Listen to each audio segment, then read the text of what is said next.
Bismillahirrahmanirrahim. Kita pergi kepada bahagian C, soalan SPM 2022, kertas 2, soalan 9. Formula molekul bagi heksina ialah C6H12.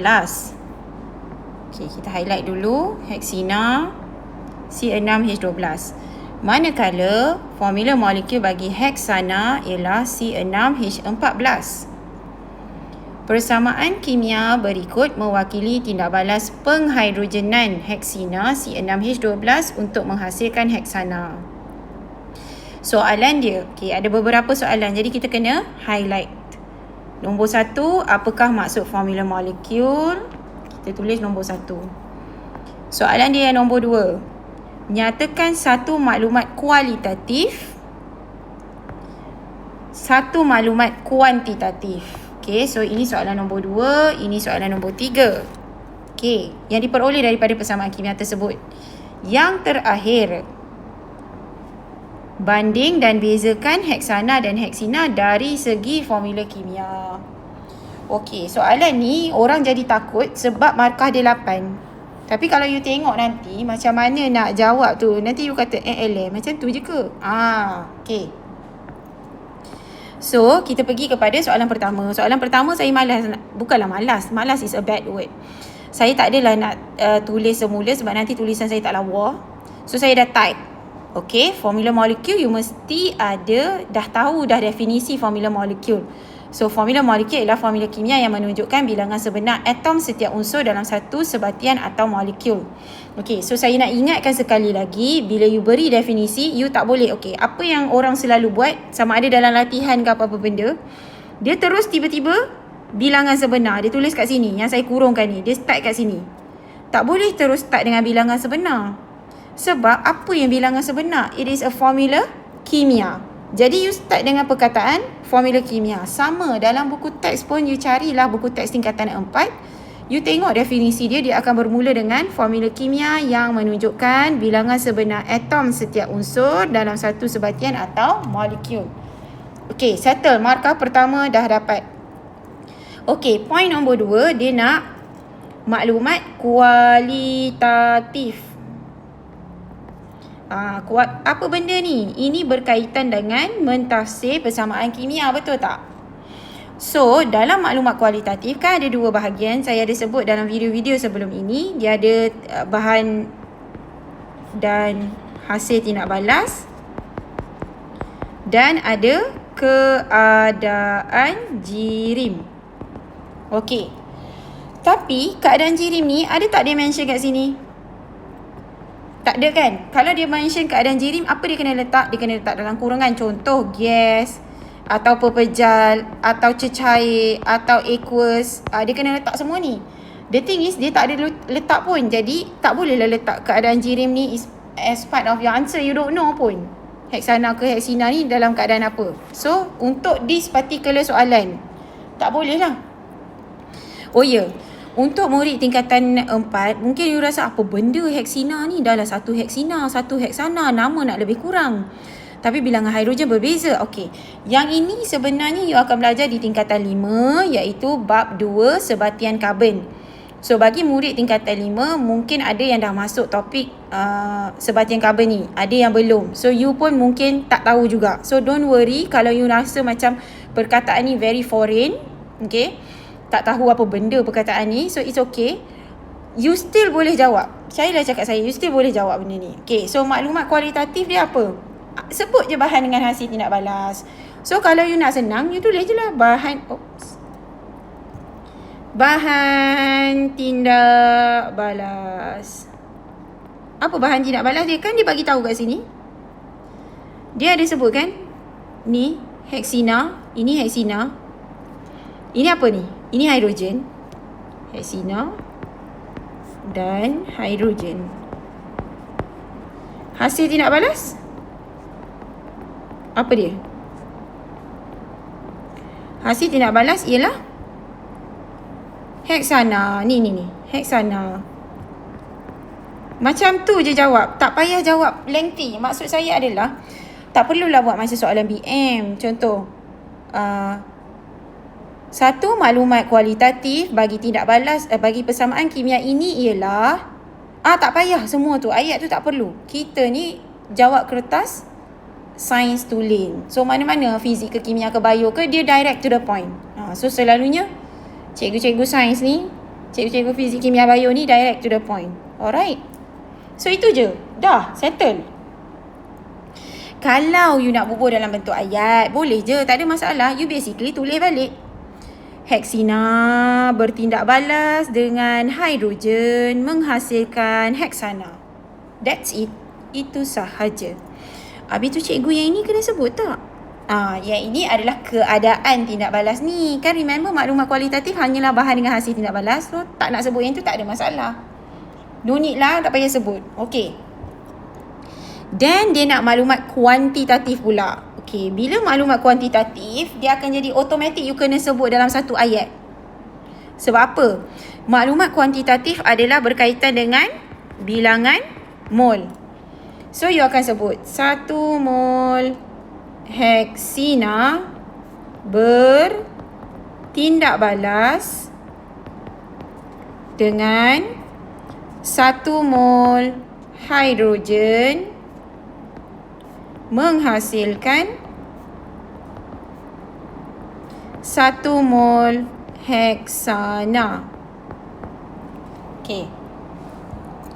So kalau perasan saya punya ayat ni kan kat atas ni, saya tak ada pun tulis maklumat kuantitatif. Tulislah, kalau nak lebih baik tulislah sini maklumat kuantitatif. Itu je. Dah, lepas tu terus jawab. Settle. Okay. Dah 3 dah markah kat situ. Okay, lepas tu you nak buat macam mana? Lepas tu you nak membanding beza. So nampak macam wah, membanding beza ni sampai 5 markah. Tapi you hanya tengok formula kimia ni je. Apa bezanya? Apa yang sama? Okay, so sebabkan it's going to be a very lengthy one, dan sepatutnya kalau nak senang, you buat dalam bentuk jadual.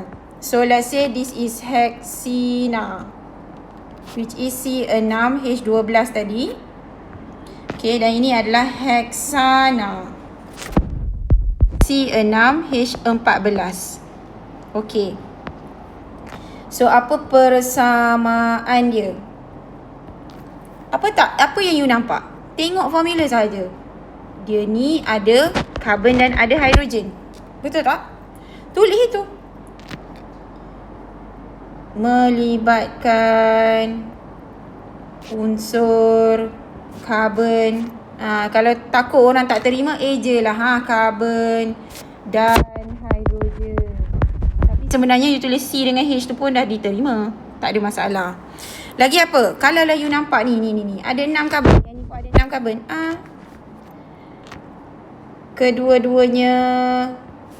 Kedua-dua molekul ada 6 atom karbon. Itu benda-benda tu. Seriously, it's not susah. Kimia ni sangatlah senang. Lagi apa you nampak yang sama?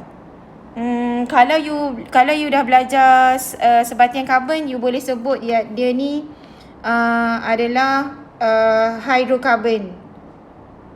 Sebatian hidrokarbon ini bagi yang tingkatan 5 lah. Okay. Lepas tu apa lagi yang sama? Okay, kita tengok apa yang berbeza. Alamak. Perbezaan.